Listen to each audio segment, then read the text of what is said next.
لساني يفقه قولي آمين رب العالمين. قال المصنف رحمه الله: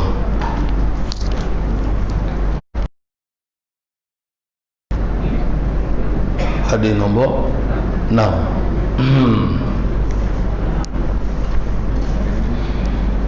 Qala al-musannif rahimahullah, hadis yang ke-6, an rajulin sahiban nabiyya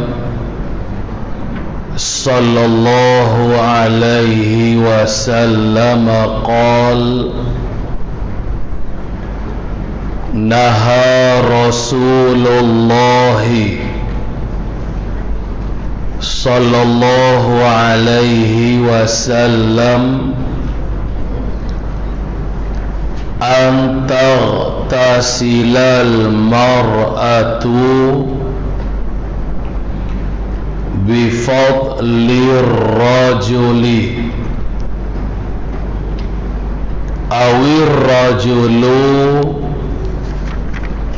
bifadlil mar'ati wal yaghtarifa jami'an. Rawahu Abu Dawud wa Nasa'i. Artinya, arti hadis Nabi: telah melarang Rasulullah sallallahu alaihi wasallam bahawa mandi perempuan dengan air lebih lelaki dan lelaki dengan lebih perempuan, dan hendaklah menimba keduanya. Arti hadis ini: telah melarang oleh baginda Rasulullah sallallahu alaihi wasallam, baginda Rasul melarang bahawa mandi oleh seorang perempuan. Maksud perempuan ni isteri. Bahawa mandilah oleh seorang isteri dengan air lebih lelaki, yakni lelaki itu suami dia. Baik, tadi mula-mula mandi ialah si suami. Suamilah mandi. Mandi, lepas habis selesai suami itu mandi, isteri pula nak mandi. Maka masuklah pula isteri itu dalam bilik ayam nak mandi. Dia nak mandi menggunakan air lebihan yang telah digunakan oleh suami dia. Adalah air tu dalam kepok, dalam kepok ke, dalam besen ke, dalam kolah kecil lah. Maksudnya air tu tak sampailah 2 kolah, air tu sedikit. Jadinya mula-mula saat ni suami tu mandi. Mandi apa ni? Mandi hadas. Mandi apa ni? Mandi hadas besar. Lepas habis tok suami itu mandi hadas besar, masuk pula isteri lah nak mandi. Lepas tok laki itu keluar, isteri pun masuk nak mandi hadas juga. Nak mandi guna air yang sama, ada berbaki lagi. Dalam kolah tu air tinggal tak banyak dah. Dalam kolah ke, dalam timba kepok ke, tak ni ada tinggal lagi belen air lebihan air mandian suami dia. Maka Nabi larang si isteri jangan mandi guna air lebihan mandi suami dia tadi. Satu. Kemudian yang kedua, dan lelaki dengan lebih perempuan. Lelaki ni ataf pada kata perempuan. Dan juga Rasulullah juga telah melarang seorang lelaki. Lelaki itu maksudnya suami lah, daripada mandi dengan lebih perempuan isteri dia. Laki-laki itu suami, perempuan itu isteri. Mandinya mandi hadas janabah, dua-dua tadinya berjunub, lalu nak mandilah. Jadinya mula-mula tadi, kalau tadi yang pertama suami mandi dulu, lepas tu isteri. Hak ni isteri mandi dulu. Isteri mandi dulu. Lepas habis si isteri itu mandi, selesailah mandi, keluar bilik air, masuk pula suami nak mandi. Nak guna air lebihan mandi hadas yang dalam kepok tu lah, belen tu, yang digunakan oleh si suami tadi. Faham tak? Kolah yang sama, kepok yang sama, air tu tak sampai 2 kolah nak mandinya mandi janabah. Nak ceritanya air tu dah tak sampai 2 kolah kan, maka Nabi tak bagi mandi. Yang pertama tak apalah mandinya orang yang pertama, orang yang kedua saat ni. Baik, tegahan di sini bukan tegahan dengan makna haram. Larangan orang yang kedua tadi, jangan mandi guna air yang sama tu, larangan tu lebih kepada maksud makruh, bukan dengan makna haram. Nak mandi, mandilah, tak apa. Baik, sebab kita ada belajar tajuk ayat mutlak, ayat mustakmal. Ayat mutlak dan ayat mustakmal. Faham tak? Kita yang nak bertaharah, yang nak mandi, contohnya nak mandi wajib, mesti kena guna ayat mutlak, tak boleh pakai ayat mustakmal. Sekarang ni kan, selepas dah orang yang pertama tu mandi, ayat lebih, ayat belen yang baki hak ada dalam bekas tu dah tak sampai 2 kolah. Ingat tu.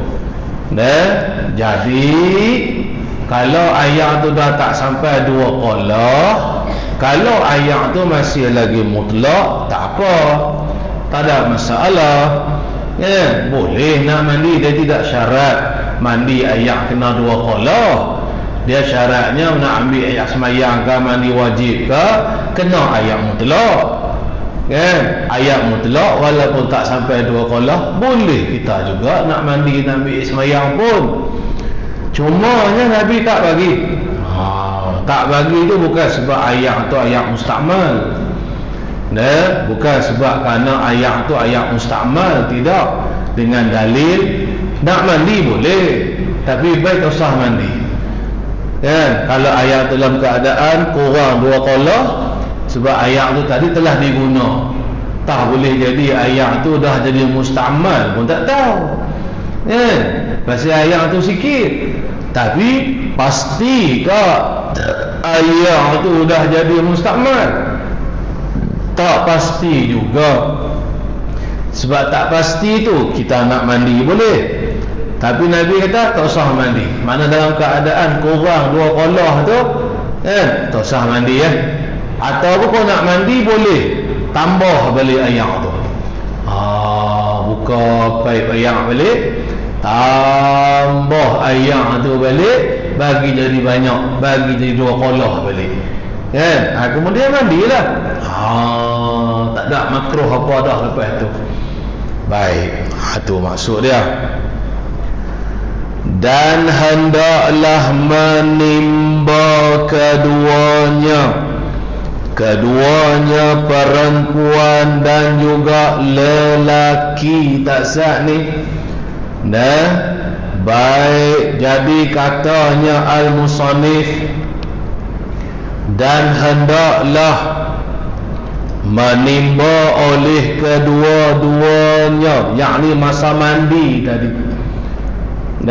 Masa mandi tadi hendaklah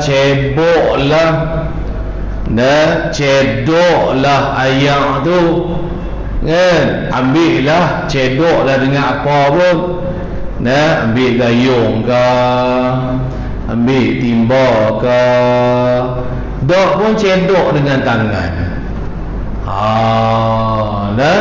Cedok dengan tangan. Kali kedua tu niat gharaf, niat tangan tu sebagai pencebok, nak mencebok air. Tak apa, kan dia ada kaedah nak elakkan air yang sedikit daripada menjadi air mustakmal. Kalau kata air tu sikit, kita nak cebok, baik, tak apa. Nak cebok pula tak ada kolej, tak ada gayung, boleh tak cebok? Cedoklah, cedok dengan air, dengan tapak tangan ni, boleh, tak apa, boleh. Kalau air duk 2 kolah atau lebih dah, tak ada perlu niat apa-apa. Niat wuduk tu kenalah. Maksudnya tak cedok tangan tu tak perlu niat nak cebok air dengan menggunakan tapak tangan sebagai pencebok, tak kena niat. Niat ambil sembahyang saja kalau 2 kolah atau lebih. Tapi kalau air tu 2 kolah kalau air tu kurang 2 kolah, air yang sedikit, masa nak cebok basuh muka tak apa. Tapi masa nak cebok basuh tangan, nak cebok basuh 2 tangan ni, jadi kalau air yang kita celup, air tu kurang 2 kolah dan sampai dah 3 basuh, kita basuh tangan, masa kita cebok tak apa lagi, lepas kita angkat, maka air yang sedikit tu dah bertukar jadi air mustakmal. Kalau tak kita niat dalam hati kita, tangan kita ni sebagai alat nak cebok air, tak ada niat lagu tu, main cebok lagi masa nak basuh tangan. Selepas kita angkat, keluarkan tangan kita daripada air tu, maka air tu dia akan jadi air mustakmal. Ini kalau kurang 2 kolah. Tadi nak abang dah, kalau 2 kolah tak ada apa, cedok biar apa-apa, terjun lompat dalam tu pun tak apa, tak ada masalah. Pasal kita nak pastikan air tu masih lagi mutlak, dan masa mana pula dia boleh berubah, bertukar jadi air mustakmal. Kalau air mustakmal, kita tak boleh buat ambil air sembahyang, ataupun nak buat mandi wajib pun tak boleh, tak sah. Kalau dekat lah keadaan sedikit lah, kalau dah tambah jadi banyak, 2 kolah balik semula, hilang, itu nama mustakmal dia. Jadi kembali semula kepada air mutlak. Itu hukum hakam tu kena jelas, kena ingat, Jadi diri kita sendiri pun nak cedok, nak basuh tangan, dia pun kena niat sebagai bergayung. Kecuali lepas dah kita niat, kita basuh tangan, dah basuh tangan, dah terangkat hadas 2 tangan kita, lepas tu nak cedok air basuh kepala, cedok air dengan tapak tangan basuh 2 kaki, tak apa dah, tak kena niat apa-apa dah tangan tu. Nak elak daripada jadi mustakmal, kita kena faham salah satu sebab air yang sedikit dihukumkan dengan mustakmal apabila air itu bercerai daripada anggota pada basuhan yang tak dapat tidak, sama ada anggota itu berpisah daripada air, atau ataupun air berpisah daripada anggota tu maksud anggota wuduk kita. Faham tak? Contoh tangan anak habaq tangan tadi. Kalau bahasa ayak dalam qolah kan, berpisah tangan dari ayak lah orang panggil. Mula celup, lepas tu kita pun angkit tangan, maka bercerai tangan daripada ayak yang kurang 2 qolah tadi. Pada ketika sampai masa kita basuh tangan, maka ketika itu jadi 2 qolah, ketika tu ayak jadi ayak mustakmal. Itu kena faham. Ataupun ayak yang sedikit, kita basuh tak celup ni, kita pun basuh muka contoh kan, akulah basuh muka ke basuh tangan ke, ayak menitik bercerai daripada anggota wuduk, maka nama ayak tu ayak mustakmal. Ayak mustakmal nak guna balik kali kedua, nak basuh buat berwuduk, mandi wajib tak boleh, tak boleh, tak sah ayak semayang kita tu ataupun mandi wajib. Hadis ni cerita yang kita sebut tu lah. Cuba kita tak nampak orang yang kedua, tak nampak orang yang pertama tadi dia celup ke dia duk masuk dalam kepok telurih ke kan, tak pun ayak mandi dia menitik masuk ke dalam kepok tu, cuma tak nampak. Cuma kalau elok tak usah guna ayak tu kalau sedikit, tapi nak guna boleh sebab tak pasti ayak tu jadi mustakmal. Faham tak? Itu Nabi kata seeloknya nak elokkan ayak tu jadi mustakmal, kedua-dua ke, seorang kita ke yang nak mandi wajib tadi, dan apa ni, cebok lah. Jangan duk kita kata, jangan duk selam masuk dalam ayak tu ke, ataupun cedok tapi tak niat gharaf ke kan. Boleh kita nak mandi selam badan kita lah ayak kurang 2 qolah tu boleh, selagi kita tak keluar daripada ayak tu sah. Setelah kita bangkit keluar daripada ayak tu, baru ayak jadi ayak mustakmal. Orang hak kedua tu, ataupun kita sendiri nak guna balik kali kedua kan, dengan tak tambah balik ayak lain kan, kau tambah balik jadi 2 qolah tak apa, tak boleh guna dah, pasal namanya dah jadi ayak mustakmal. Tu maksud dia nak faham maksud hadis tu. Baik. Jadi pada hadis ini Rasulullah sallallahu alaihi wasallam melarang lelaki memakai ayak, menggunakan ayak yang telah dipakai oleh perempuan. Huraian ni supaya kita sebut tadi ataupun sebaliknya, yakni Rasulullah melarang perempuan memakai ayak yang telah dipakai oleh lelaki. Itu maksud sebaliknya. Sama je. Jadi larangan di sini litanzih. Tak usahlah, boleh kan, tapi tak nilah, takut-takutlah.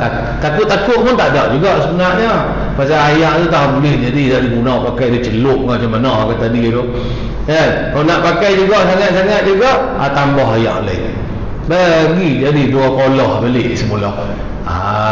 Hilang ragu-ragu kita kan. Takut ragu-ragu ayak ni masih mutlak lagi ke tak? Tak saat ni dia dengar dia mandi bro ke ayak mandi wajib. Kalau ceritanya ayak ni diguna untuk mandi hadas, mengangkat hadas besar. Kalau tak ada niat mengangkat hadas besar apa, ayak tak jadi mustakmal. Ingat, ayak yang kurang 2 qolah tadi yang jadi ayak mustakmal tadi sebab apa? Sebab kita dah gunakan dia untuk taharah yang tak dapat tidak, yakni taharah yang fardu, taharah yang wajib. Contoh kalau berwuduk, basuhan kali yang pertama, basuh muka kali pertama tu wajib, basuh tangan kali pertama tu wajib, sapu ayak kepala kali pertama tu wajib, basuh kaki 2 kaki kali pertama tu wajib. Hak basuh kali kedua basuh kali ketiga, tu sunat. Ingat tu. Lagi habis tak ingat habis lah. Hak basuh pula lepas dah basuh sekali muka, ulang pula basuh kali kedua. Kali kedua tu sunat. Ulang pula basuh kali ketiga. Tu sunat. Ayak basuhan sunat tak menyebabkan ayak tu jadi mustakmal. Ayak tu masih kekal lagi ayak mutlak, walaupun kita gunakan dia untuk taharah sunat. Hak jadi mustakmal ni hak taharah yang wajib. Hak kita basuh kali pertama tadi, siapa mandi wajib? Kita mandi wajib basuh kali pertama tu. Itu yang mengangkatkan hadas. Ayat tu jadi ayat mustakmal tu, ayat keluar tu, ayat yang meleleh keluar tu. Faham tak? Adapun dah basuh dah, ada pangkat, ada besar apa semua dah seluruh badan, ulang pula mandi bilah pula kali kedua kali ketiga. Tu sunat. Basuhan sunat tak menyebabkan jadi ayat tu mustakmal. Ingat tu hukum hakam tu. Takut keliru hutang situ habis letih aku tu yang mengaji tak faham. Baik, lainlah jikalau mereka menimba buat dirinya mereka masing-masing menimba tadi dengan satu timba. Ikutlah satu timba ke, kan, dua timba ke, tiga timba ke, tak apa, asalkan tak celup. Ceritanya asal tak celup dengan anggota kita. Faham lah tu nak? Lainlah kalau orang yang pertama tadi mandi, dia pakai gayung. Dia guna gayung. Dia timba guna gayung, cebok. Cebok ayak mandi. Tu tak apa. Saat lagi kita orang yang kedua mandi nak guna ayat yang sama, nak timba pula mandi, tu tak apa, tak lorat. Tu erti maksudnya, kan? Ni hak lorat ni cerita ni. Kalau kita tahu pertama kalau kita tahu ayat tu jadi ayat mustakmal, kita tak boleh dah guna ayat tu. Orang lain lah nak guna pula buat mandi ke, buat ambil sembahyang dengan ayat tu tak boleh.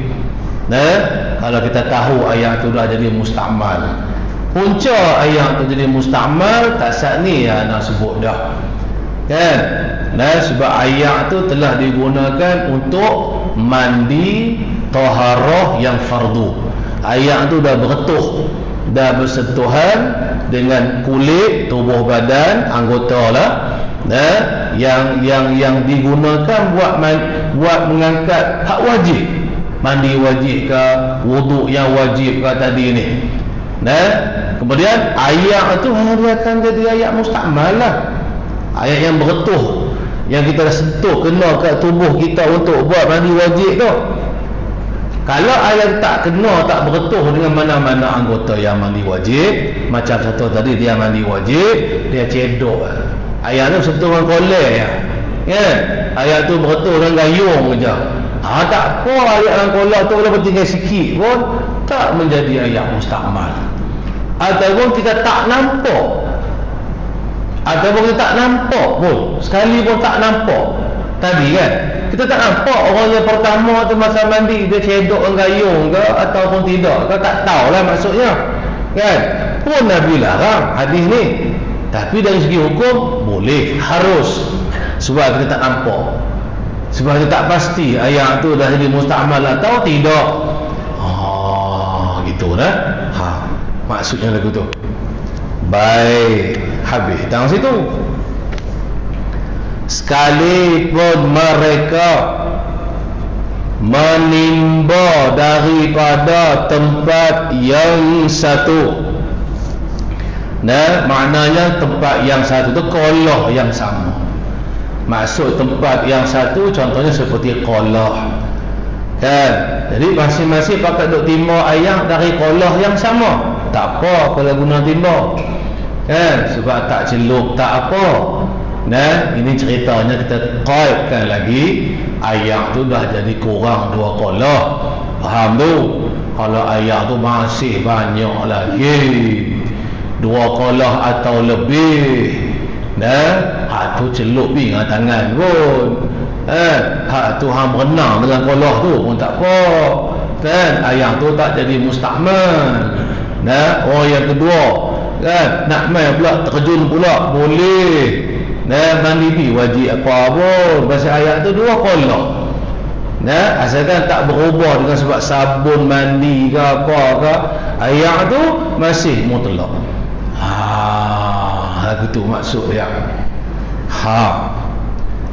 Kerana Rasulullah sallallahu alaihi wasallam sendiri telah mengerjakannya Rasulullah dengan beberapa isterinya, isteri Rasulullah, sebagaimana pada hadis yang akan datang nombor 7 di bawah tu nanti. Baginda Nabi mandi sekali dengan isteri dia. Bekas yang sama, tapi cedok dengan kola. Tapi cedok lah, gharaf lah, cedok lah, ikutlah cebok dengan apa. Jadi tak apa hak tu, dia begini ya, sama ada 2 orang ni, ikutlah suami isteri lah contohnya, sama ada mandi sekali, faham tak? Sama ada mandi sekali mandi, dua-dua tu mandi sekali, pakai duk giliang, mula-mula cedok kolej satu kan, habis dia timba ayak, orang yang kedua pula cedok, timba ayak pula, baik. Ataupun mandi tak sekali, faham tak? Ataupun mandi tak sekali,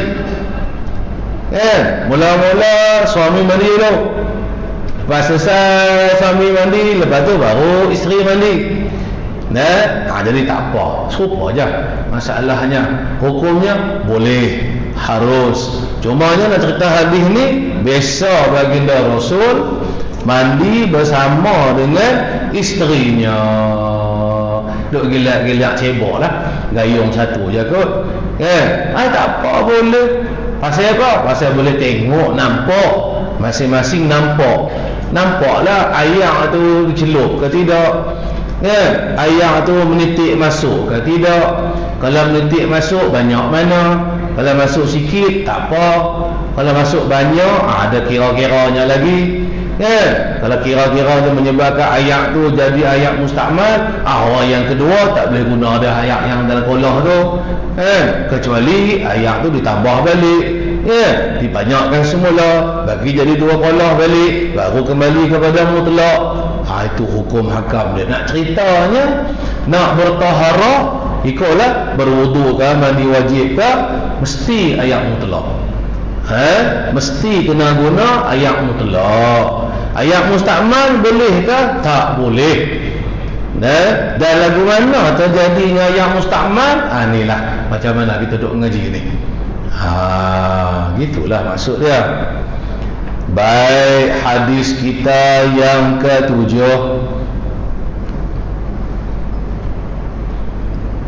An Ibni Abbas radhiyallahu anhu anna Nabiyya sallallahu alaihi wasallam kana yaghtasilu bifadli Maimunata, rawahu Muslimun wa li ashabis sunani. Ightasala ba'du azwajin nabiyyi sallallahu alaihi wasallam fi jafnatin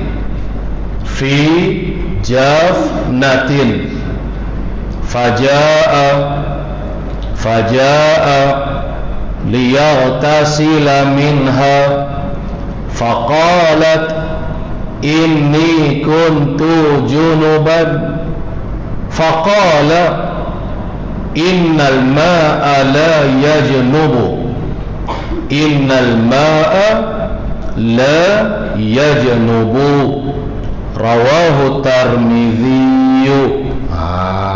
Baik, hadis ni serupa lagu hadis tak sah ni, makna dia serupa je, cuma panjang pendek ya. Artinya, arti hadis ini bahawasanya Rasulullah sallallahu alaihi wasallam ada Rasulullah mandi dengan air lebih daripada Maimunah. Maimunah isteri Nabi radhiyallahu anha, salah seorang isteri Nabi namanya Maimunah, Ummul Mukminin. Baik, hadis yang pertama, baginda Rasulullah adalah Rasulullah mandi dengan gunakan air lebihan mandi daripada isterinya Maimunah. Maknanya isteri baginda Nabi Maimunah mandi dulu, lepas habis Maimunah mandi, kemudian baginda Nabi pula masuk mandi. Tu maknanya. Besok ayat yang sama juga yang Nabi guna buat mandi, ada kata boleh mandi. Sebab tak nampak, tak tahu ayat tu mustakmal atau tidak. Kita pun lagu tu lah esok-esok ni. Katalah lah ni ayat dalam kolah tak sampai 2 kolah lah ceritanya. Ayat dalam kepok, ikutlah simpanan ayat kita tahu dia tu mutlak, cuma tak sampai 2 kolah. Cuma kita jadi wah-wah, adakah tadi ayat ni dah jadi mustakmal atau tidak? Tu soalan dia. Kadang-kadang kita nak ambil sembahyang ni, ayat dah sikit, ataupun macam kita kata ayat tak ada, ayat tak ada, pakak tu cedok ayat dan kepok tu, seorang main ambil sembahyang, lepas tu seorang main tinggal sikit.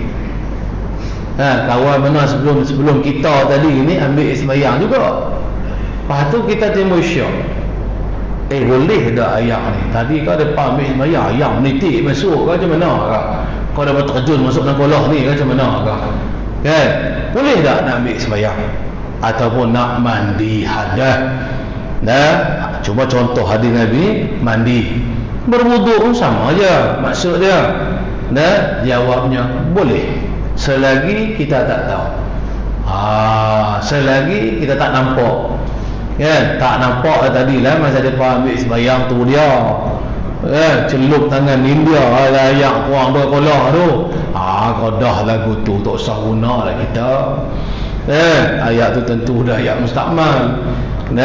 Ni kita nampak elok ada apa cedok, ada gayung cedok gayung apa basuh muka di luar kolah, tak ada metik macam mana, masuk sikit-sikit tak apa, dimaafkan lagi. Tapi kita nak guna lepas habis dia ambil sembahyang, kita pun ambil sembahyang, boleh tak? Jawabnya boleh lah. Tu reti dia. Tak usah ada wah-wah lah. Baik. Tengok. Dan pada riwayat yang lain, satu riwayat hadis yang lain, telah mandilah oleh isteri Rasulullah sallallahu alaihi wasallam pada satu tempat ayam, satu bekas ayam, tempat itu bekas ayam lah wallahu alam lah zaman Nabi ni. Bekas ayam ke mana kita pun tak tahu, kepok ke tempayan ke Allahu alam lah tu. Macam kita ni kita boleh tahu lah besen ke timba ke plastik lah, kalau besen timba ni tempayan ke kolah ke tak apalah, hukumnya sama, keadaannya berbeza lah, tak serupa kan. Baik, tak apalah. Kemudian datang pula Rasulullah sallallahu alaihi wasallam hendak mandi. Lepas habis isteri Nabi selesai mandi, isteri Nabi selesai mandi tadi, baginda Nabi pun nak mandilah pula. Kan? Giliaklah bergiliak. Orang panggil bergiliak lah. Lalu maka berkata isterinya, isteri Rasulullah. Isteri Rasulullah nampak baginda Rasul nak mandi, kan? Nah, ayak tinggal sikit. Dia buka ada paip macam kita. Saya pergi duk ingat bukalah paip. Nak main mana ayak paip PBA nya. Tak ada. Ni cerita zaman Nabi. Nabi mandi guna ayak telaga. Ayak telaga karau. Karau timba ayak telaga curah. Karau curah. Ingat tu. Karau curah. Curah dalam kepok lah, dalam bekas lah. Payah apa Allah Alam lah. Lepas tu baru guna nak mandi, nak ambil ayak semayang. Ayak tu habis lagi, timba pula. Telaga duduk jauh. Kan? Sebab tu setengah daripada sahabat-sahabat Nabi berkhidmat kepada Nabi. Setengah daripada khidmat mereka kepada Nabi, mereka berkhidmat pikul ayak, tanggung ayak untuk keperluan Nabi, keluarga Nabi, curah simpan-simpan untuk Nabi guna. Jadi isteri Nabi dah mandi, tentu sikit lah guna. Ayak tu sikit dah tinggal belennya. Nabi tak pergi ambil ayak lain. Ikutlah Nabi sendiri ke karau telaga. Tapi Nabi nak guna ayak yang ada. Nabi mandi bukan macam kita. Kita sungguh 13 bola sekali mandi. Nabi mandi berapa? Segantang ayak. Berwuduk secupak ayak. Ada hadis nanti kita akan mengaji. Macam tu Nabi mandi. Lagi faham macam mana ni sikit boleh mandi ke? Awak tak boleh mandi pula. Kita nak main dengan penyakit wah-wah tu tak tahan tu. Kan? Baik. Cerita hal lain wah-wah tu nah. Lalu maka berkata isterinya segantang ayak. Nabi mandi 4 cupak kan, mandi ayak mandi Nabi ni. Maka berkata isterinya Rasulullah, saya ada mandi junub. Jadi isteri Nabi pun cerita, abang tadi cek mandi, tadi mandi ada besar, ada janabah. Lagu itulah kan. Baik. Maka apa jawab Rasulullah? Maka berkata pula Rasulullah sallallahu alaihi wasallam, jawab baginda Rasul, ayat tidak ada ia ayat berjunub. Yang berjunub tu orang. Ayat tak ada berjunub, tak ada besar apa atas ayat tu. Nah, habaknya apa? Ayat tu masih lagi ayat mutlak. Pasal Nabi tahu isteri Nabi tadi mandi timba ayat. Faham? Cedok ayat guna timba, bukan celuk, bukan lompat terjun dalam ayat kolah tu. Kan? Pas nak jadi ayat mustakmal. Pasal apa? Ayat tu masih lagi ayat mutlak. Nabi kita ayat cukup, sikit pun cukup, tak buat mandi walaupun mandi ada besar. Selesai masalah. Tu maksud hadisnya. Baik. Jadi difaham daripada ini hadis bahawasanya isteri Rasulullah sallallahu alaihi wasallam itu ialah mandi junub. Jadi fahamlah kita daripada keterangan hadis tadi bahawasanya isteri Nabi ni mandi hadas janabah. Mandi junub lah. Mengangkat hadas besar lah, mengangkat hadas janabah. Bukannya memasukkan tubuhnya isteri Rasulullah ke dalam tempat ayak itu. Bukan supaya hak orang bermandi dalam apa? Hak dalam tap tu. Wah, tidur terus dalam ayak tu. Bukan lagu tu. Hak tu jadi ayak mustakmal terus. Nabi tahu. Itulah kesimpulan hadisnya. Kesimpulannya ayat tu masih lagi mutlak. Senang abang lagu tu. Dah kalau kata mutlak dah buat nak guna tu nak apa? Nak mandi wajib kan, nak ambil ayat sembahyang kan, silakan. Baik. Jadi tidak memasukkan tubuhnya ke dalam bekas tempat ayam tu. Isteri Nabi bukan masuk terkejut tidur dalam kolah tu. Dua santai-santai lena boleh pula tu. Bukan lagu tu. Lepas tu melainkan diambilnya isteri Rasulullah ayam itu dengan satu timba. Cedok dengan timba tu sunnah dia. Ni sunnah. Nabi mandi cedok, tak ada apa shower apa hujan apa, tak ada lah. Boleh lah. Saya kata tak boleh ke? Bukan tak boleh, tak ada lah mandi ayat hujan macam kita lah ni kan. Tak ada. Nabi cebok. Tu asli. Kata betul-betul nak tiru cara Nabi, mandi lagu tu. Guna cebok. Cedok lah ayat dia. Sampai habis. Isteri Nabi pun begitu. Lalu cedok ayak dengan timba dan dicucurkannya air itu, domainnya kembali ke air itu, ke atas tubuhnya tu isteri Rasulullah. Bukan masa pi masuk dalam kolah tu. Lepas tu duduk kat luar kolah, kalau kata kolah lah. Ambil timba, cedok, jiroi. Ayat masuk dah. Ayat lebihan mandi, ayat bekas mandi tu masuk dalam kolah dah. Kalau tak masuk nak jadi mustakmal ke siapa? Maka ayat tu masih kekal ayat mutlak.